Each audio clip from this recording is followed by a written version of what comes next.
I get it. Okay, I see what I was doing wrong. I got you. All right, I get it now. All Yes, right. I'm like, man, how is it that I can hear this man, but he can't hear me? All right, we here now. okay. Okay. All right, so now you can hear me, right? Yes, sir. All right, there we go. Man, all right, we got the technical difficulties out the way. Man, I'm like I'm with the Northwestern. I know how to figure this out, man. Come on now. You be trying to make things all complicated. It'd be just simple. Just click on your name. That's all I had to do was click on my name. I'm trying like, hey, how come I ain't popping up? But now we here. Michigan, you Northwestern dude can't figure out. I'm staying out the way. Man, hey man, this is man, we got a session this season.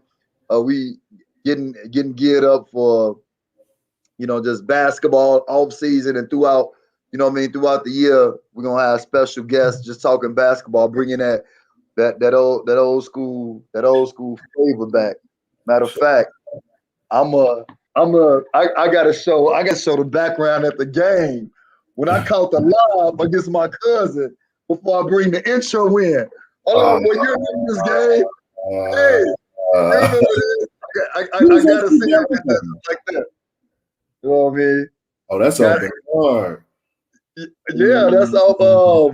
Who is that? That's B Rob and Lavelle. And Lavelle, yeah, LB. Yeah, that's nasty. Yeah, I gotta see her. I gotta sit right here for this one. This hanging right up on my wall and everything. Hey, you gotta send me a picture of that, cuz. Yeah, I'm gonna take a picture of it and send it to you. I got you. I'm gonna definitely send that to you. All right, man. So man, let's talk about it, Shy, man. We in our segment. This is Locker Room Talk with Jitim Young, and my guest today is, man, the one and only, man, University of Michigan, one of the best point guards I've ever faced and played against in the Big Ten. And the reason why he's one of the best I've ever played against, because this is my cousin.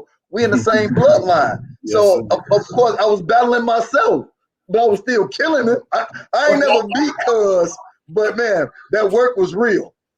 And everything. But, man, we got Daniel Horton online, NBA Miami Heat, man. We got a real pro. And, man, we just going to get to talk some basketball with us, cuz. How you doing? Man, doing good, man. Doing good. Glad to be here. Man, for sure, man. Absolutely.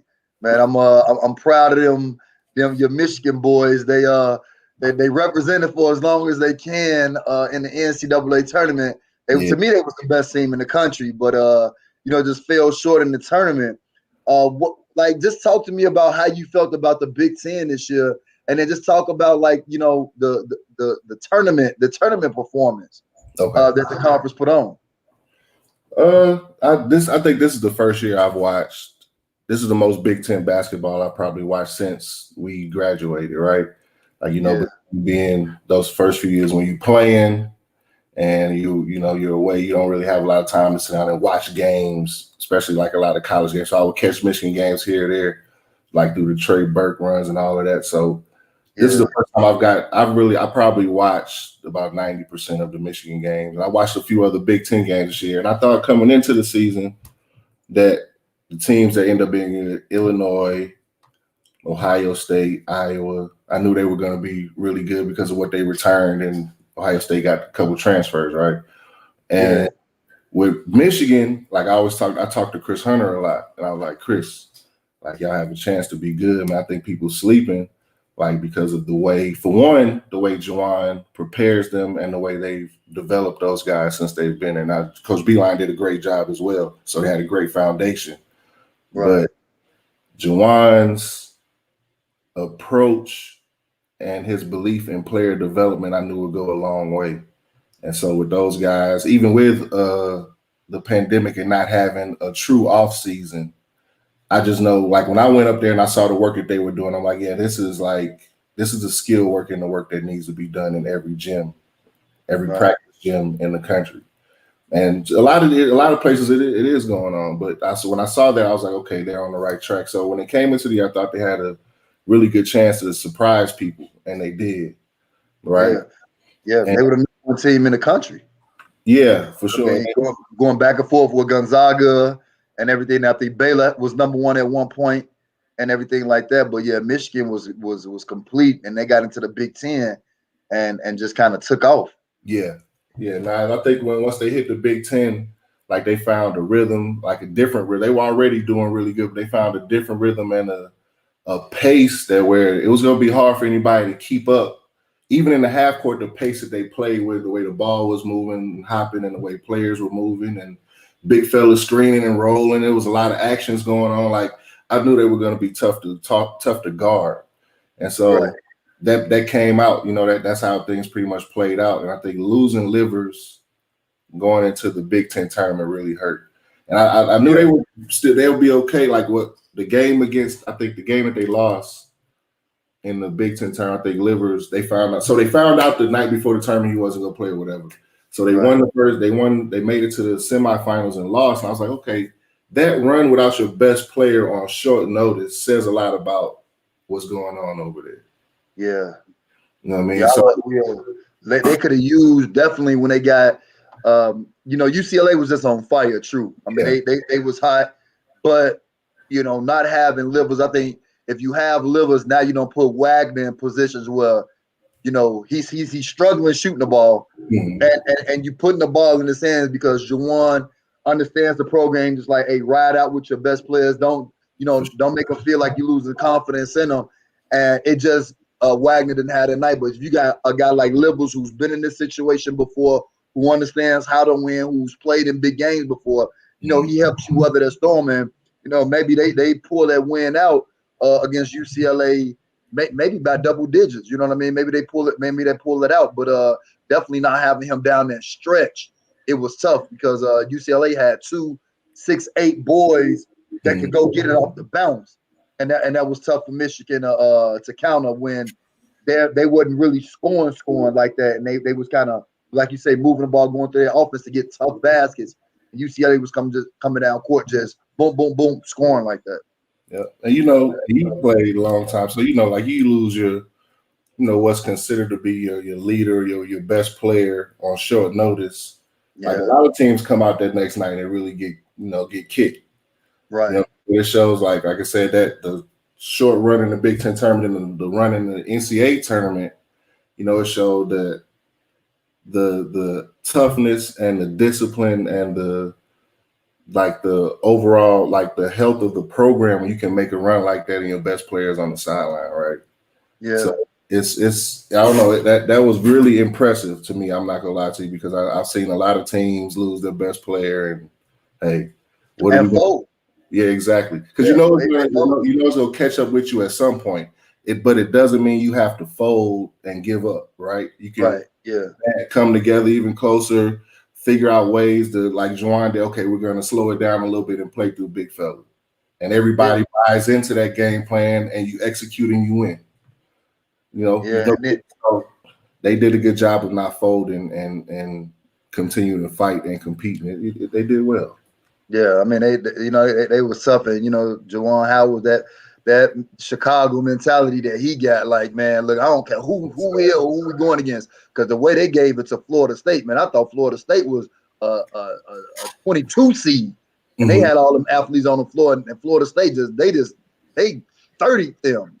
That game was over with before it even started. And that's why I was going in. I was like, yeah, Michigan, even though they don't got Livers, they just still deep and still looking good and everything. But when you talk about, like, you look at the Big Ten was the number one conference in the country. That's undeniable. Nobody could debate that. You have 14 teams, and all 14 of them was good. They all showed out a non-conference. All of them, all 14 teams at some point in the season was ranked in the top 25. But then they get to the NCAA tournament, and this is like kind of the rumors. The Big Ten tournament was held in Indianapolis. So a lot of the 9 teams that made the tournament was already in a bubble for a month. And then when the tournament started, that was like more time that they was away from their routine. Now, we as hoopers, we never like to make excuses and everything like that. But with the number one team in the country, and out of the 9 teams, none of them makes it to the Final Four, and only one makes it to the Elite 8. what can you say about the performance, and does that play a role with a team, 9 teams being in a situation in a bubble for a month, while other teams, the other 60, however many teams made it to the tournament, comes in fresh and they have to play? Is that an excuse, or is something that we got to take in consideration of why the Big Ten didn't perform well? Nah, that's an excuse. Like if Okay. you've been for a month, that's damn near like your home gym now, right? like Right. let's be real. Like as a college student, like half of y'all in the dorm, some of y'all in apartments. I'm pretty sure they are living pretty good in Indianapolis. You know what I mean? True.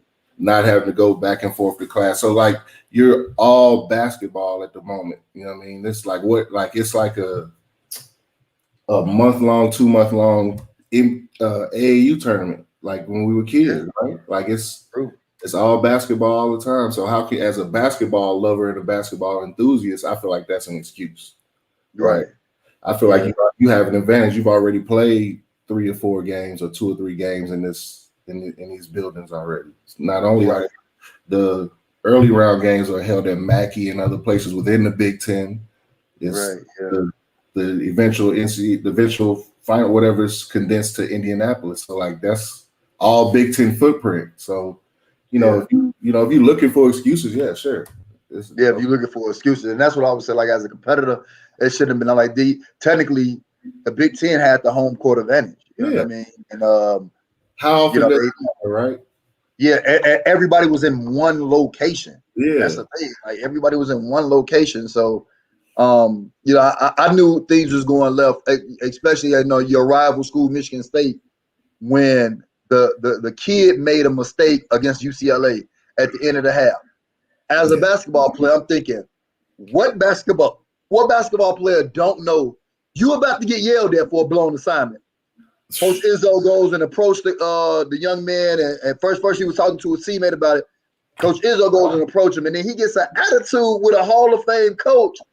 And I think that, not saying that happened to every Big Ten team, because Ohio State, Washington made, he's the best player on the team. I know he's coming back as a junior, but he took the shots that you want your best player to take, and he missed it. Purdue lost. I think they were just young, and they played against a veteran North Texas team and everything like that. I think Rutgers did what they were supposed to do. They got as far as I thought they would. Maryland, teams like that. But that Michigan State game was the one that really made me sick to my stomach. And is there any game in that tournament that's from the conference that stood out to you that was like, they should have performed better? Maybe Illinois, Io dancing with the ball instead of just attacking Loyola and making Loyola play their game instead of they playing Loyola's Chicago game. Nah, for sure. The overall performance of the conference was very disappointing. Because me living in the South, I got to hear that all the time. The Big Ten doesn't have the athletes. The Big Ten doesn't have this. The Big Ten doesn't have that. And then when they get out there and basically prove people right, it makes it hard to get I'm going to always on Michigan stuff, but I get more comments all the time, right? So, but the thing is, all those teams have flaws. So that if you're a middle of the pack Big Ten team, you kind of have some flaws that you're going to have to overcome when you're playing other teams from conferences that may not be champions, but they've won 20, 24 games, something like that. They're used to winning. So when you play a one-game situation, both teams are used to winning, all of that. The conference affiliation doesn't really matter as much, so you have to play good basketball. So, like you said, you playing in a nip-and-tuck game and you blow an assignment, your coach, don't matter if your coach is Tom Izzo or your coach is Joe Blow, he's going to get on you. You know what I mean? Right. So that was a bit shocking to see that moment, but I think overall the Big Ten that the games that really shocked me were the Illinois game, obviously, because I thought they would make a run similar to what Michigan made. They would be a Final Four team, but the Ohio State game, the first round loss to Oral Roberts, was probably the one that's like, wow. Yeah. Because Ohio State was clearly the more talented team, and like the kid from Oral Roberts is a really good player, and he's a pro. He's going to be a pro and led the nation in scoring or something like that. And he was only a sophomore. This is only his sophomore year. And he's a Dallas kid, by the way. But that's shout out to Dallas, baby. Yes, sir. But the overall depth of Ohio State's team, that was very and the way that they finished the season, that was very surprising to me. So I knew once Ohio State lost, like it was going to be. It wasn't at that point. I was like, yes, somebody has to hold it down for the Big Ten. Yeah, I think this to me like that Michigan State loss was like sickening to my stomach. The Ohio State loss, it was bad because the kid that was the first team All Big Ten player, he didn't play well. He the one who received the death threats on Twitter Right. from the people in Columbus. Actually, he's from Illinois too. Liddell is his name. And then, like I said, Darius Washington, you know, a guy that can go get his own bucket. You know, it just made me think about kind of like that Kobe moment when Kobe, you know, first when Eddie Jones and Nick Van Exel left, they told Kobe, go get us a bucket in a finals, in the playoffs, and he shot that air ball, and you know what I mean. And I was like, people see Darius Washington as like he didn't succeed, but I see the player that he is. It's gonna make him hungrier. It's gonna make him better, and he gonna come back next year with a vengeance. So I'm looking forward to seeing him. I don't know if he going to test the waters with the NBA, but if I'm pretty much a lot of those teams, except with Ayo. I think Ayo ready. I think he's a top 10 pick. I think he's ready to go and be a mainstay to somebody franchise. He's ready. I don't know why he played the way he played against Loyola Chicago, but he's like pro ready. He's ready to go help a team win right now. But like somebody like Darius Watson, who I think will be a pro, I think he let this burn, work over the summer, and then come back and see what he could do with his team next year. Yeah, I think they definitely, if he comes back, they bring a lot. They're always going to recruit real, like that recruit well. Ohio State, you know what I mean? They're going to recruit well all the time. So I think that loss this year is going to, if any team or any school is going to use it as motivation going into the next season, I think they'll be one of those teams. Yeah, I think so too. Especially watching the trophy, had the regular season trophy. Right. Well, you know, Michigan, Jawan, coach of the year, and you know, he's definitely like the Big Ten is gonna be back next year. You know, like similar to you, because I do a lot of sports shows and a lot of debate shows. I'm not only debating the Big Ten in basketball, but I'm always debating the Big Ten against other conferences in football and everything like that. But we talking about pros. We talking about kind of, you know, your journey. You know what it's like to be in the NBA locker room. I know what it's like to be in the NBA locker room and kind of watching the NBA and where is that right now. Kind of what's your take about the weather of the NBA in regards to the MVP, in regards to who are your favorites to win it? For somebody that's been in these organizations and have played in this league, kind of what do you feel the weather is with the NBA this season? The trades are, you know, that's what the NBA has become, right? Like the top teams leading into and it's like that in a lot of other sports as well. But the top teams leading into the trade deadline, you know, they look to make moves to try to solidify their rosters and put themselves in even better position to win a championship. So you can't blame them for doing that. What I kind of like look funny at is when guys quit on their team or get bought out or whatever, however it goes, to go somewhere else and, you know, play for a different team. And that's not saying that they're wrong, because obviously the teams have a right to sit you. And if the teams have a right to sit you and they don't want you to play as a player, you should be able to express when you don't want to play for them anymore. That's only fair. But the way I was raised, my competitive spirit, like I'm going down in flames with the guys I came in with. Right. So, and maybe that's, you know, not in the professional world, that's you can get burned doing that. But you know, some people would rather live with that. Like Dame Lillard seems like one of those guys. Like, yo, I'm not old school. Yeah, I'm not. Hey, you want to win? You can come play with me. Yeah, but I'm not. These are the guys I came in with. I'm winning with these guys right here. You know what I mean? Yeah. I'm in the foxhole with these guys. I'm not jumping out the foxhole and going and getting another foxhole with somebody else. Yeah. That's Yeah, just that was that, and I feel you because them the same values that I was brought up in with the game. Like, we seen Jordan, we seen Ewan and Reggie Miller, these guys, Magic and Bird. They was like, man, look, Dominique, and we stand where we at. You know what I mean? We ain't finna Charles Barkley, we ain't finna go team up. I'm Michael Jordan. I'm gonna go team up with the Dream and with Magic and go get one. Nah, they were like, nah, I'm trying to beat you. And I understand this is a new era and a new basketball time we live in today where they just like, you know, let's do it. Maybe it started in AAU. A lot of these guys played against each other and everything. And to your point about Dame Lillard, I think I see a little bit of that in Chris Paul too. I think Chris Paul is like, yo, I'm gonna figure out my way. I ain't gonna go jump with Bron. I ain't gonna go jump with, you know what I mean, Kevin Durant. I'm gonna go to a team that look like they got a potential. I'm gonna be a piece, and I'm gonna see how far I can take them. yeah.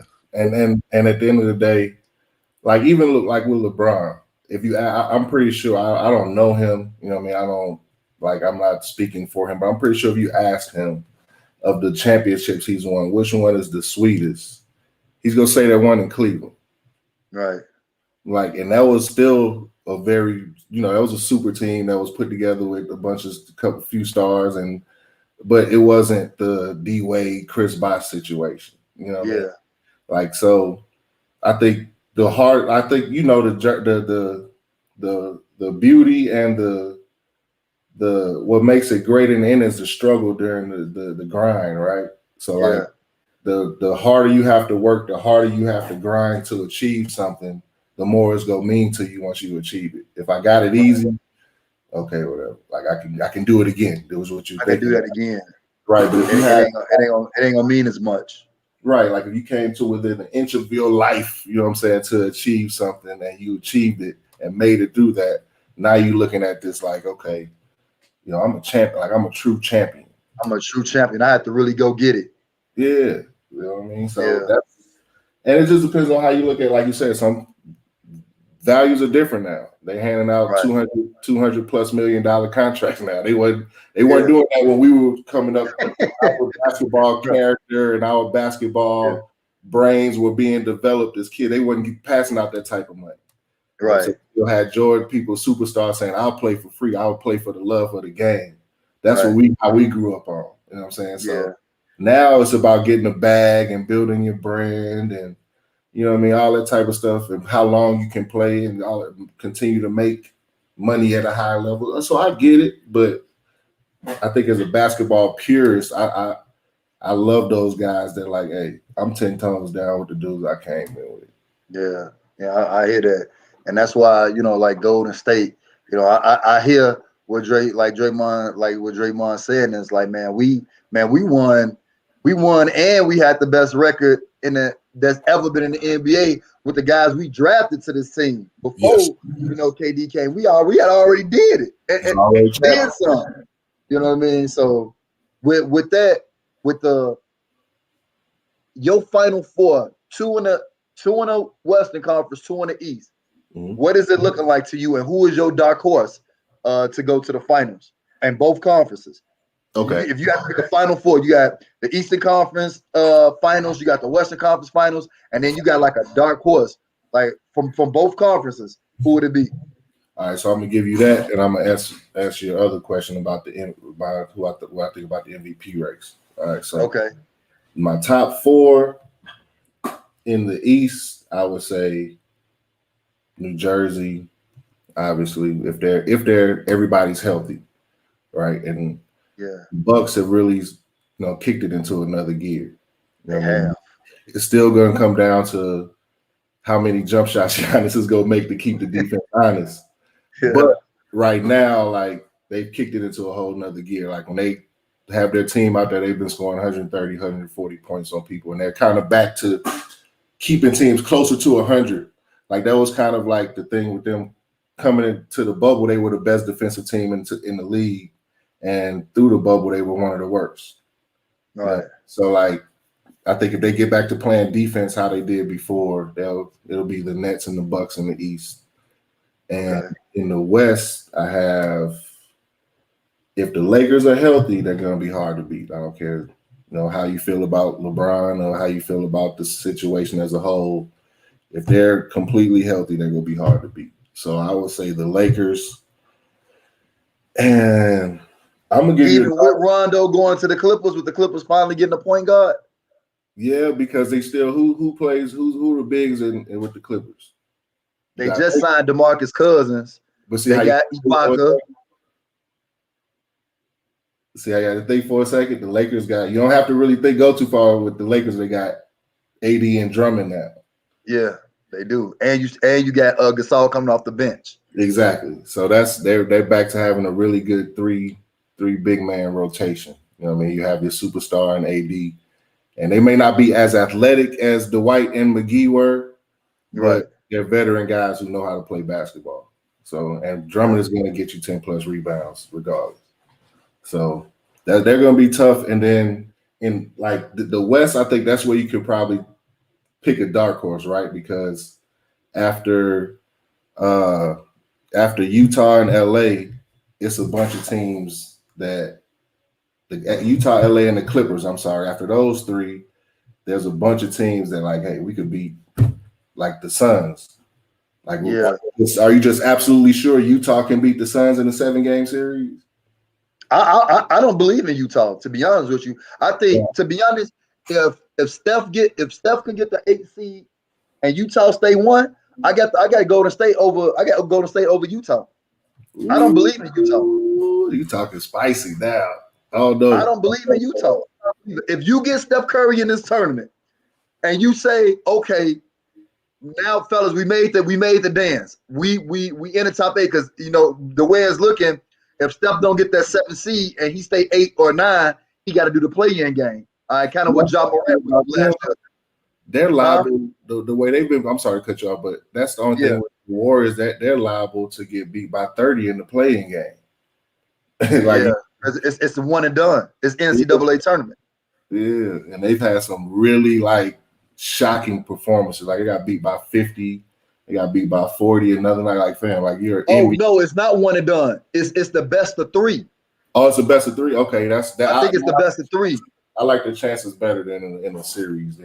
Okay, yeah, I think if it's play-in, it's the best of 3. Because it's the best of 3. Okay. I think so. Yeah, it is. Because Ja Morant last year, who I thought I wanted him to make the playoffs so bad, even though he still did get Rookie of the Year. Ja Morant is back in the same situation where he hovering around that 8th spot, and if he got to meet up with Steph, it's gonna be Memphis. He last year he lost to Dame Lillard. This year he gonna have to face Golden State. They look like he gonna end up having to face Golden State to get to the playoffs. But I think Golden State in that situation, even without Clay, with Draymond, Steph, and Steve Kerr, they'll have enough to make the 8th seed in. And then if they get in that tournament and they gotta see Utah first round, I got to upset. I'm taking Golden State Warriors in a first round upset. I would like to see a young bull against big fella in Utah, Wiseman against Gobert, because Wiseman's been pretty good lately. He has been. I would like to see that matchup. That would be a good matchup. But yeah, I'm more like, okay, LA, and then like the other scary team in the West, to me, like that's scary. I'll be scared to play against them. It's probably, maybe you flip a coin between Portland and the Suns. It's the Suns. Is the Suns not ready for that moment? Because Chris Paul in the playoffs haven't really showed you. He haven't showed you a Chris Paul that he is in the regular season. True. And then with Portland, Dame Lillard has been the most clutch player in the NBA all season. True. So when you talk about scary team that I'm scared to play against, I think I say 3 in a possible like spades. I say the possible is the Suns, but I think you got 3. I think your 3 books is LA, Portland. That's scary. I'm not scared of Denver. I'm not scared of Utah. Okay. Makes sense. And so like I said, I'm not a big believer in Utah either. I'm not quite as sold on Denver as some other people are. So I'm gonna go with LA and LA. Let's go LA and LA with a Clippers upset. Yeah, the East is more intriguing to me because I'm scared of Embiid. I don't care who Brooklyn got. If Embiid hoop, I don't know. That because I don't know. I got to see what Kevin Durant gonna be there. But man, Embiid this season, if Joel Embiid, man, look, he a problem. He's a problem. I would say that's my dark horse. Like, it's something about Boston that intrigued me, but I think Boston is one player away. They missing something. I don't know what they missing, but Boston missing something. Right. But Embiid, I'm scared of. And then, obviously the Brooklyn Nets is the best team. Harden, Durant, and hopefully Kyrie have his head together by the playoffs. But you can't knock the rise that the Milwaukee Bucks making. Milwaukee is on the rise, and they kind of like San Antonio quiet. They like killing everybody, but ain't nobody talking about them, and that's probably good for them.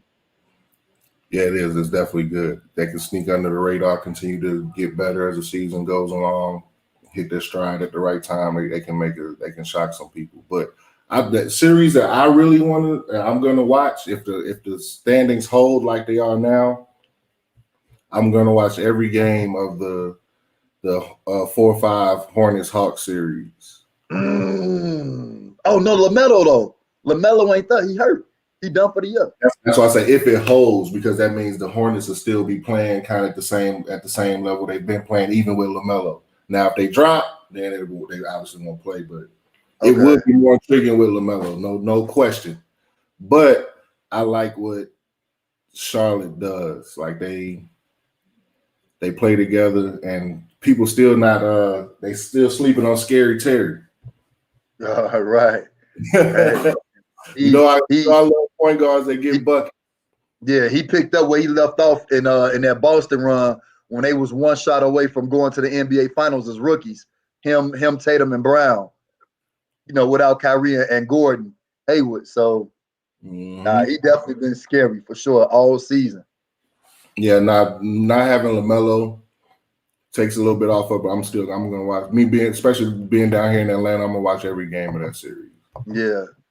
Okay. Well, before you go into your MVP, I got a question for you. Before the MVP, do you think? Okay, forget that. I'm gonna ask it a different way. Are you gonna take Ja Morant or Trae Young right now? You got to start a team. You have them two to start your team. Who you taking, Ja Morant or Trae Young? Because I had this argument with people. I ain't gonna say. I'm gonna wait to see what you say before I tell you what I'm gonna say. Ja Morant or Trae Young, who you taking? Man, that's a tough. I'm not gonna lie to you, but after watching Trae Young since Nate McMillan is taking the job, Trae Young. Okay. Like dude out there shooting 30-footers. Right. That's your game too. You pulling that thing from deep. That's your game. He out there dropping dimes too. So like the basketball, like if you asked me this question a month ago, I'm gonna say Ja Morant. Right. The way Trae Young has played during this run they've been on since Nate McMillan has taken over, I'm gonna go Trae Young. He's taking another. Yeah, I'm gonna go Ja Morant, man. That kid is special. He like the Lamar Jackson of basketball. Is there something about him, man? Whenever Jaren Jackson come back, it ain't gonna be no question if Memphis in the playoffs. They're gonna be in the playoffs. Then they can go from there to try to build a championship team around Ja. But Morant to me, man, he got something, and he in the West. You know what I mean? Like he's in the West. So if he was in the East, he'd easily be in the playoffs right now. But he's in the West, and over and over, 2 years in a row, he's fighting. He's scrapping for that playoff spot. And again, they got to wait for Jaren Jackson to get back to really have a chance to push. You know what I mean? But I'm taking Morant over. I'm taking Morant over Young. Like Young could get buckets, He kind of remind me of Carmelo Anthony a little bit. He'll get buckets, but is he gonna win for you? Even though Melo did, Melo won and got to the playoffs, but he put up last year, he put up a lot of points and assists, and he did everything and entertained the crowd. But you lost by 30. You know what I mean? You're throwing it through people's legs, but you're losing by 30. What Morant windmilling you, and he's winning. Mm-hmm. That's why I said since McMillan has taken over, because they have one of the best records in the league since in that 15 game, he's been a different guy. Yeah. Yeah, I've been there. I see Atlanta in the playoffs. I mean, I see it, and that's cool. But that was just something that I couldn't wait to ask you. And yesterday, yesterday I was listening to some of the guys in the barbershop. Mm-hmm. One guy said that Ben Simmons was better than Zion Williamson. I said, boy, you drunk if you think that. No, I don't agree with that. Yeah, I don't agree. I'm not. That's not even debatable to me. Like Zion will be, like I said, and it's another kid that's out here balling and hasn't had a real offseason yet, right? Right. Yeah. So during the offseason, you get in there, you work on your body, work on your game, and you come back the next season with a new element or two to your game. Right. We've seen that from Zion. He's still doing everything he's been doing and still putting up prolific numbers, right? Right.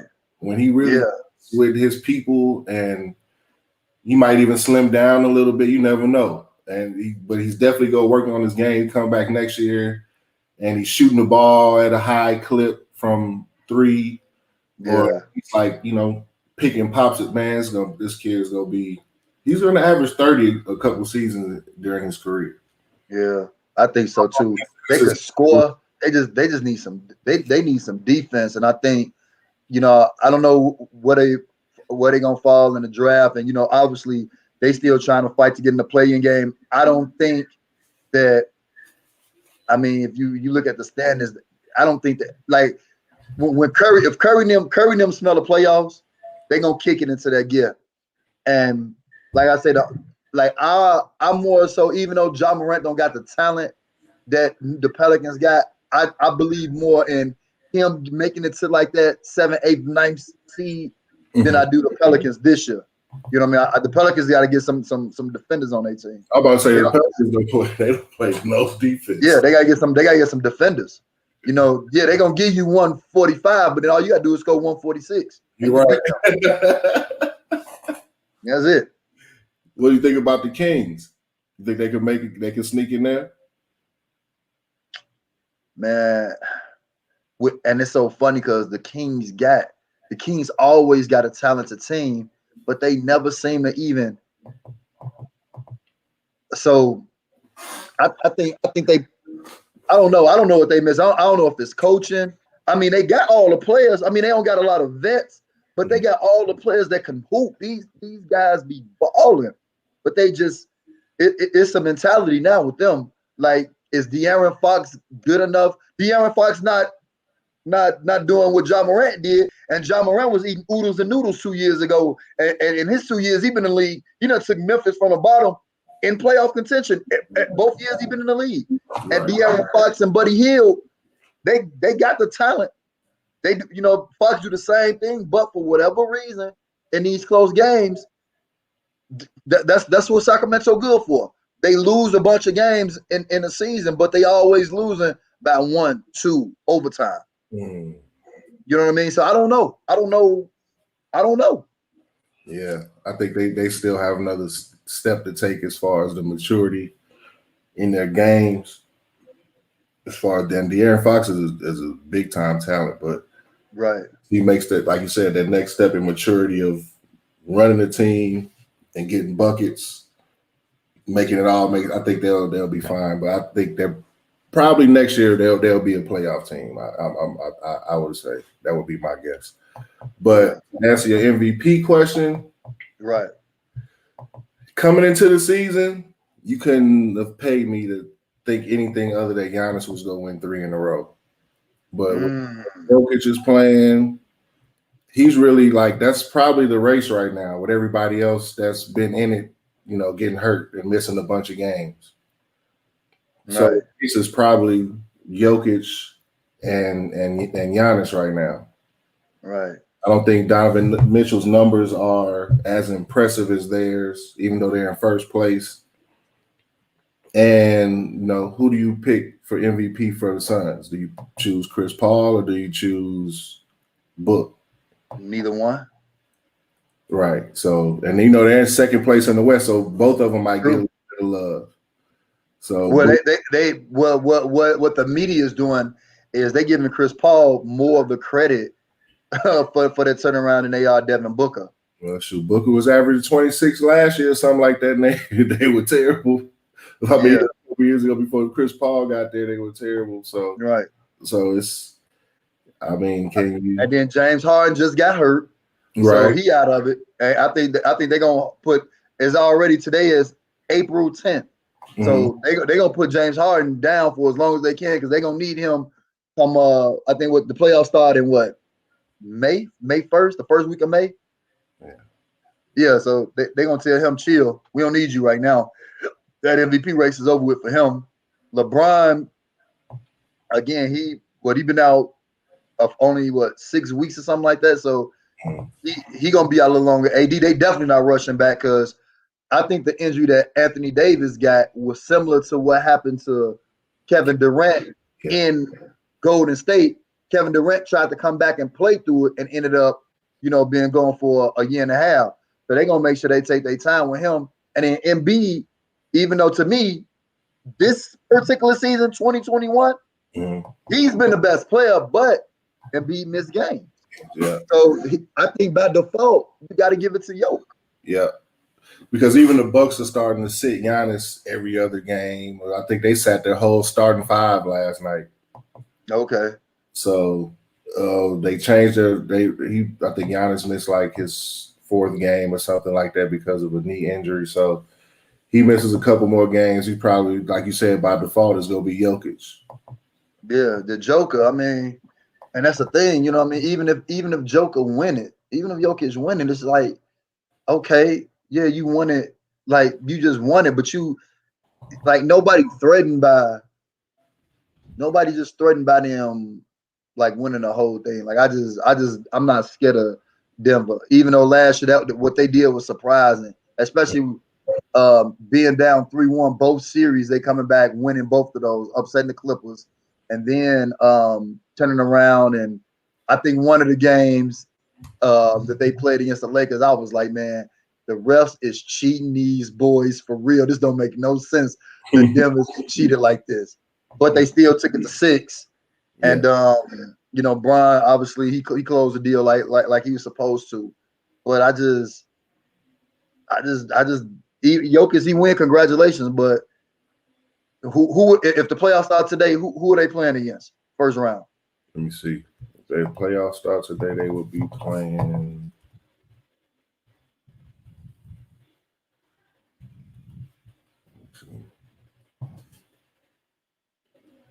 I ain't even pull it up. Playing the Lakers in the 4-5 game. Sweep. MVP gets swept. Right? It's gonna be a sweep. It's gonna be a straight broom. The Nuggets have home advantage, so I give them a game or two. Oh, I definitely not giving them 2. It's definitely not going 6. I mean, Murray might get you 1, but yeah, that is over with. Like, yeah, Jokic don't even play well against the Lakers, so yeah, I'll give 5, 4-1 Lakers. That ain't like they running against the wrong team in the playoffs. Any other team, I might go 6. Think about it. It might be a little more intriguing than we think, right? Like now they have Aaron Gordon to put up to try. Yeah, I forgot about that. Yeah, I forgot about Gordon. So they got a little toughness with Gordon. You still got size too. Size, yeah, okay. But Porter, you got Gordon and Porter on the wings. Gordon, Porter, and Barton out there together.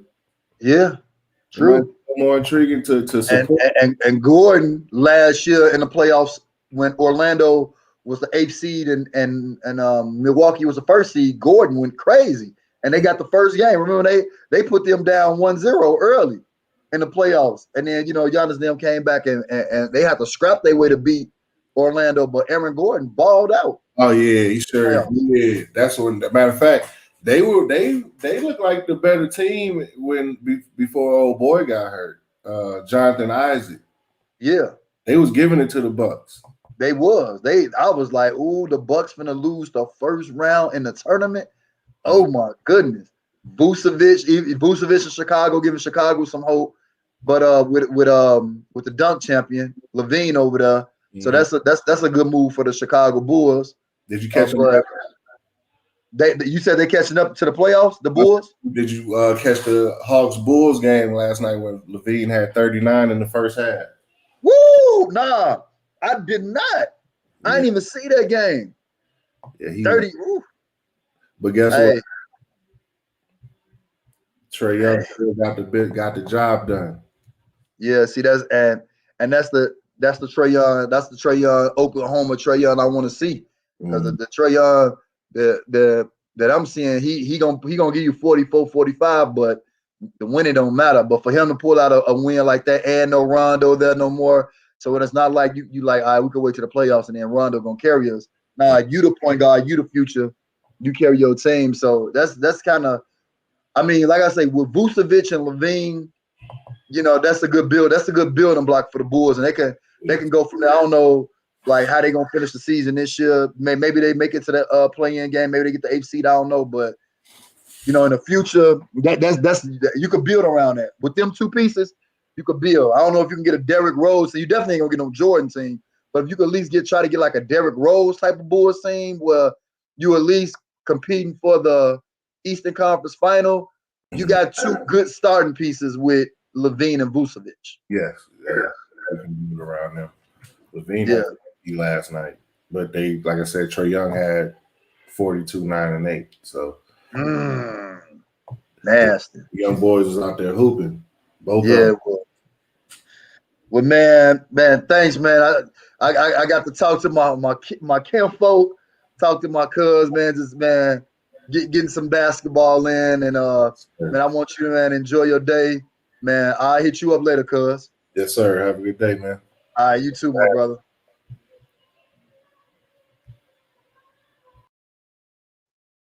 All right, man. So we just had an interview with the great Daniel Horton. If you don't know about Daniel Horton, man, look that man up on the internet. He was a straight certified killer. Man, this is Jitim Young. Let's talk about it, Shy. This is Locker Room Talk edition. Lax Facts. I'm Mr. Wildcat, Mr. Northwestern, Mr. Big Ten, Chicago legend, Hall of Fame, Jitim Young, man.